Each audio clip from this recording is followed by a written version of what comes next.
So thank you very much for very kind introduction.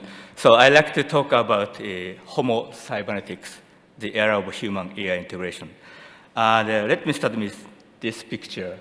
So actually, this is me. It's me. I was 4 years old. I was very like slot racing car, very miniature racing cars. So you see the technology here, and myself, human, and interface.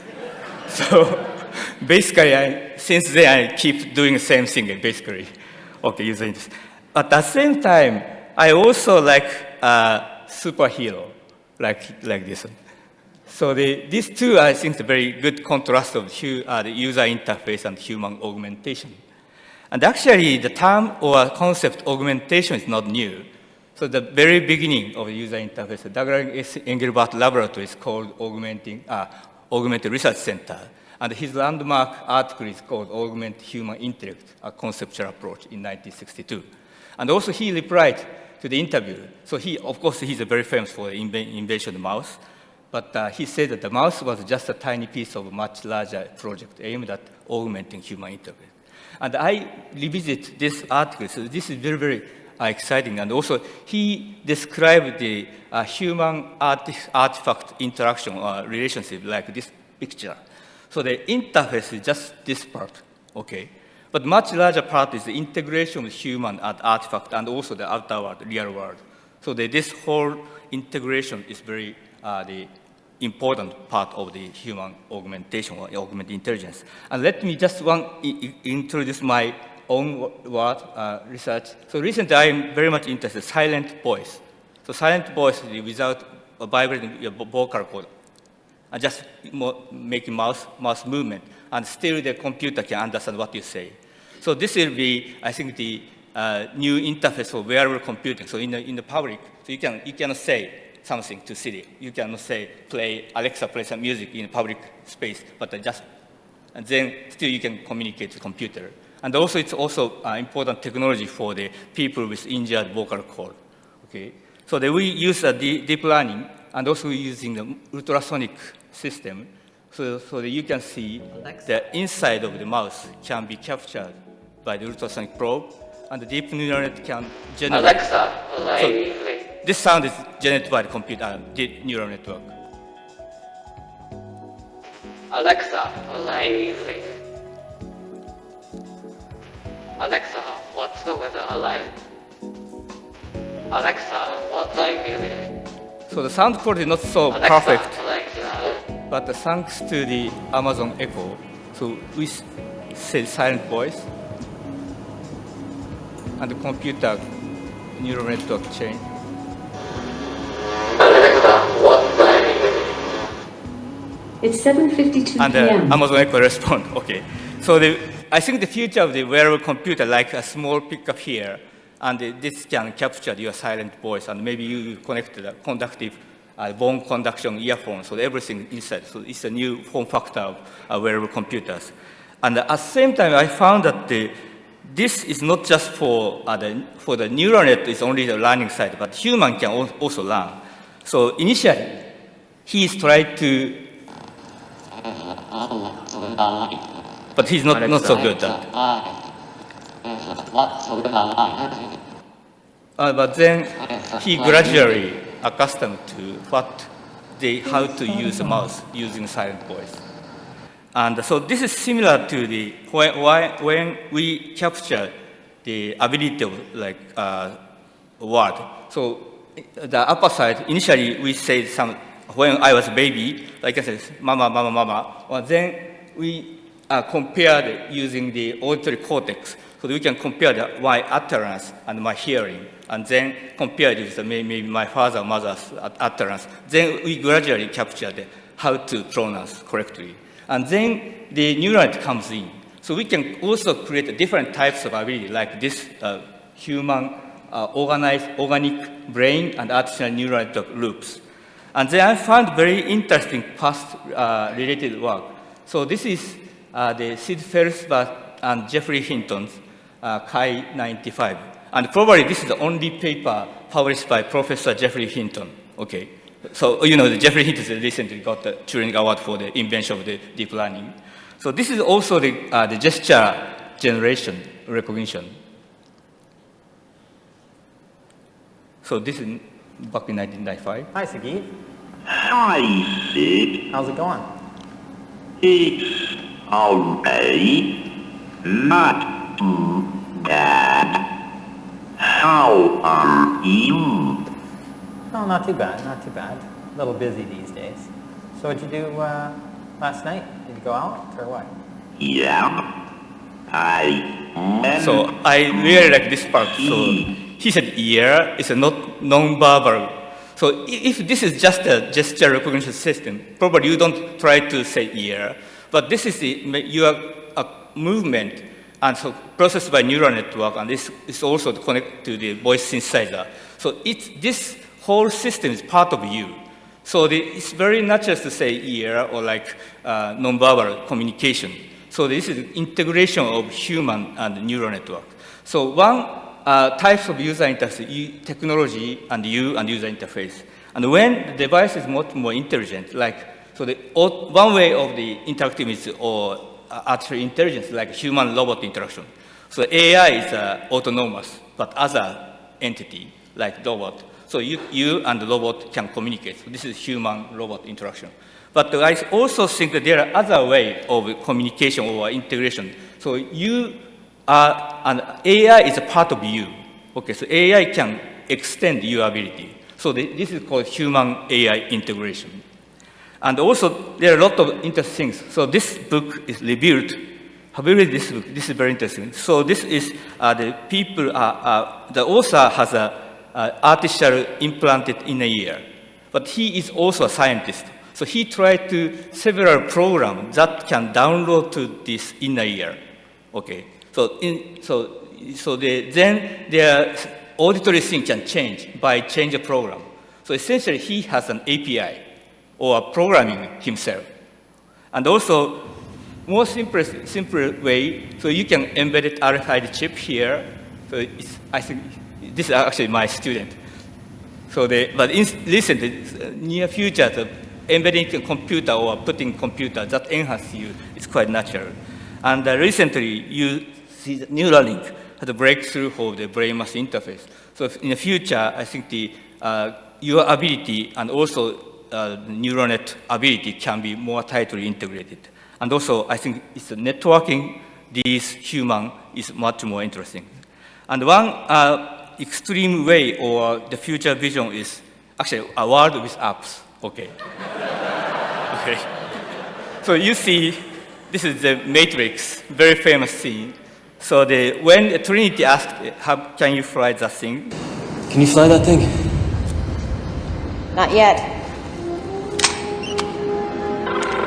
Operator. Tank, I need a pilot program for a B-212 helicopter.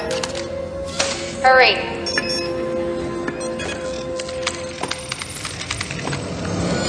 So she downloaded apps. Okay. Let's go.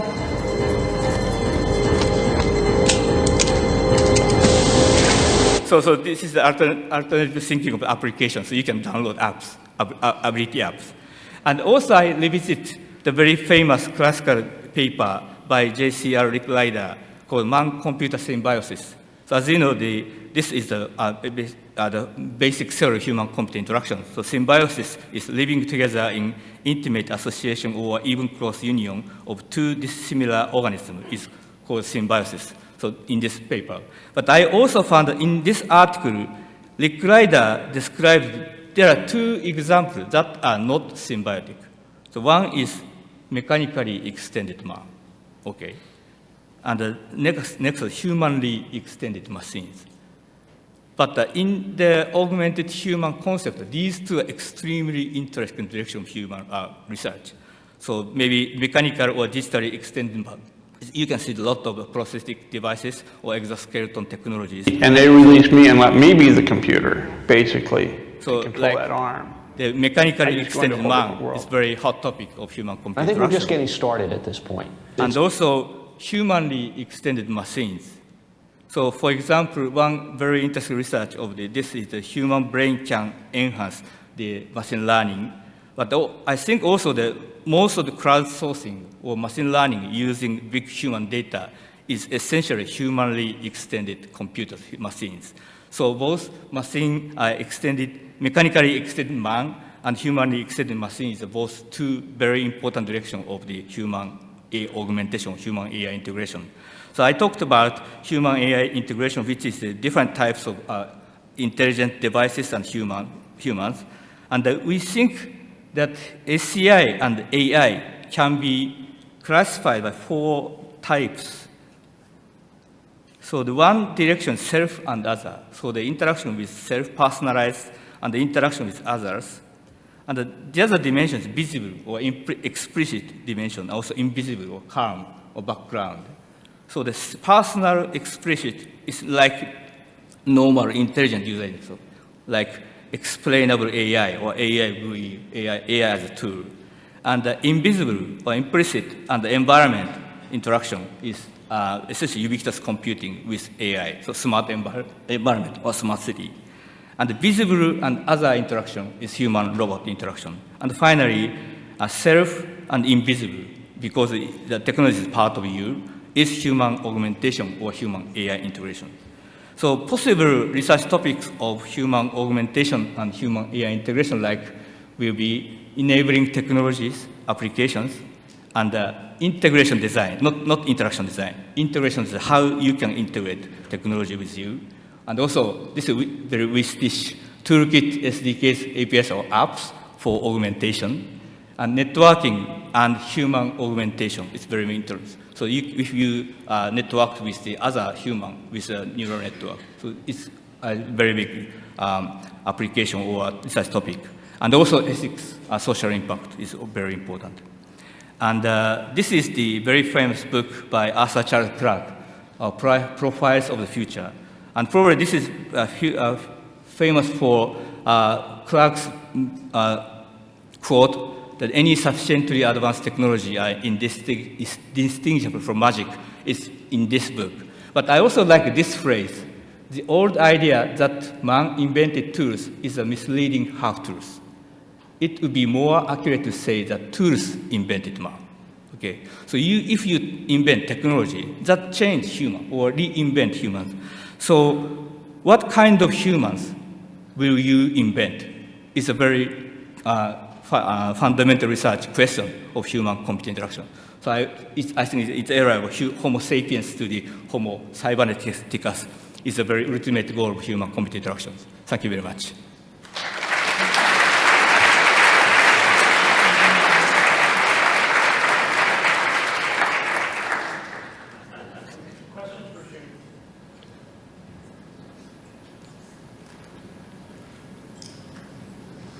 Hi, Rolf Vertigal, Huawei.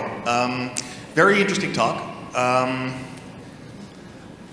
My question falls into sort of like pieces. One is, what are your considerations with regards to the consequences of this? You know, we're kind of used to evolving with tools, and there's arguments to be made that our hands are as sustainable as they are because of tool making. So we've been evolutionarily shaped by tools. This points in an even more radical direction, and there may be very, very detrimental consequences. You know, it's one thing for tools to shape us, but we also know that tools are never neutral. They're both positive and negative effects of tools. And if we look at something like social media, we're already seeing quite a few negative effects that just weren't anticipated when we designed them. So I think with something like this, we have to really think about what's going to happen that could be detrimental. So my second part is Elon Musk's argument for this is that AI is just going to overtake us, so we have no choice. We need that second cortex, and he sees it as a means of connecting your brain into a faster machine that will think faster than you, and therefore only people that have this cortex will be able to function in the future society. So could you comment on some of the downsides of this? So first of all, I not only talk about invasive technologies. So not simply talk about the implanting or connecting. So I think the human can be extended by the AI, not just replaced by AIs. So what kind of extension it's very important. And of course, I agree with you that already the iPhone or a smartphone already degree your ability, because you cannot read map without GPS, or you cannot remember the phone numbers without machines. So your natural ability can be reduced by integrating technology. But still, I think it's very important because, like example, running shoes. Running shoes is not designed for people to run barefoot. So the combination or integration of running shoes and human can create better performance. And then this running activity itself can create your health, make your health. So integration design is very important, because if you have a bad integration design, you can create bad humans. So it's still an open question, but I still believe that the augmentation is very important. Thank you. Hi. Hi. Is this on? Okay. I think my question was somewhat similar, but let me rephrase it. So originally I wanted to ask what, technology can add a lot, like the prosthetic show, but what do we lose if we really push these boundaries? And then the question is maybe how can we design an ecosystem where, these changes happen in a kind of like safe way or a controlled way, or whatever it is, because like these days, when you terms of services, for example, is something that we get really deep into some things where we cannot escape anymore, in a sense that if I need to use that service because it's like just it's integrated with all the other people that I collaborate, I cannot deny the terms of services. So, this is just like a low-level example of if we integrate more and more and more, how can we do that in a way that, doesn't force someone to have this integration when they might not want that? I think one principle of this natural extension is called agency. So if you are very familiar with maybe musical instrument, so it's kind of part of your body. So you can keep agency of yourself and your artifact. So I think even though the artificial intelligence can be integrated, you can still feel the agency. This is safe. But if you added technology that you cannot control, probably you are not happy with it. So I don't have a clear answer, but this is one way to answer it. Thank you for your talk. I'm Jun Rekimoto, Stanford, and Unremarkable Project. You used the Arthur C. Clarke quote, and I think that really makes the point that from the beginning, man was shaped by his tools. There's a really fascinating example how fire and cooking actually is what allowed us to have such big brains, because the energy that normally your stomach would take up, you could have a smaller GI tract and you could have a bigger brain. So my question is, if this is a trend that's happened from the beginning of time, what's different about this now? Is it the same trend, just faster? Or does there have to be a different way we think about this and interact with this? Or is this just the progression of what's just happened from the beginning of time? I think it's already happening. So even the smartphone is augmenting tool, and also this is the diminishing your ability, maybe diminishing your ability. So it's both sides, so augmenting and also diminishing. So it's already happening. So maybe I could reframe that. The way you highlight this, do you think we should be thinking about this in a different way, or there should be different action? Or are you just saying, hey, it's going to happen in a faster way? The only difference now is the speed. Or is it different in any other way than how tools have affected us in the past? Also, the type of augmentation can be changed different. So if the neural network can process more complicated situation and also more natural seamlessly integrate your ability. So this is, I think, the change of the type of augmentation, not just speed. Albrecht Schmidt from the University of Munich. So I wanted to come to the question opt-in, opt-out.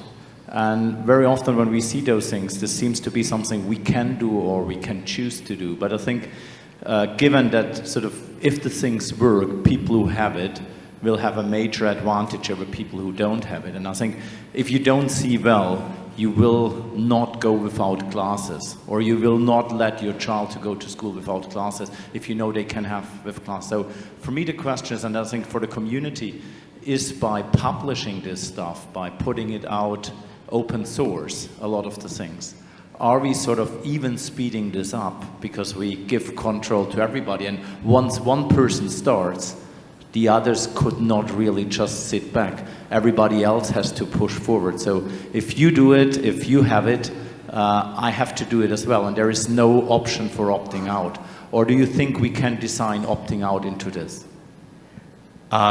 You mean the open source of maybe abilities? So my concern or my question is, if we make things public with publications, with open source, we increase the number of people who can do it, and generally we think this is a good thing. But if there are things where some people get real advantages of having it, and if these are more people, not just one or two, the others may be not able to say, I don't want to join in. Maybe this is a gap between the who that can have this technology, who doesn't have, or... And I think this gap will be not there if we give the technologies, but at the same time, we don't give the choice because there is no control over the technology. There is no entity that controls the technology. Or at the moment, we don't think of it. We just think open source would be a positive way so everybody can do it, but then everybody can do it.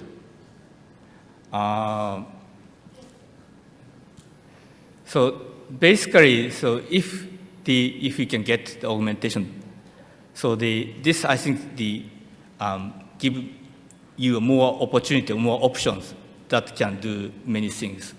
So maybe it can reduce the learning time of the foreign languages, so you can learn different languages. So basically, this kind of technology will create more options to the humans.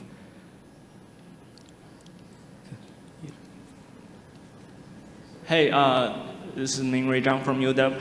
I'm really fascinated by the talk theme, like combine AI with human. But I always have this concern that once those techniques come out, there will always be a particular human group to try it out. And so this question is more about social and more about ethics. So every time a new technique comes out, there will be only a group of people who have the access to it. And it's not always the rest of the among people. So when this technique comes out, the other part of the human and people might still remain in the, like the low level part. So that might increase the difference between different levels of the society. So do you think there's a solution to it, or like maybe not a solution, like Chris? Yeah. So I hope that this technology can support everybody, so especially for people with some kind of disabilities. So augmentation is quite important technology for the support some kind of disabilities. And also, but might be an economical problem. So maybe rich people can get more augmentation. So this is beyond the technical problem, but I personally, as a researcher, I want to support with this technology for everyone. Shuming Zhai, Google. If we look at impactful paradigm shift that took place, it's almost always the case that you can find precursors to the thoughts, and sometimes many versions of the same idea that happened for a long time. But when they do happen, often they had very specific enablers. So for this vision of human intellect augmentation, as you say, to some degree it already happened. We already navigate travel very differently from what we used to do. Without technology augmentation, it's not possible. But for your current thinking, what are the key enabling technologies or infrastructure that you think now would enable or change rapidly of the pace of augmentation? Pace of, one difference is when you learn something new. So with this kind of augmentation, probably you will require shorter time to learn because this part can support by augmentation. So maybe this is one difference.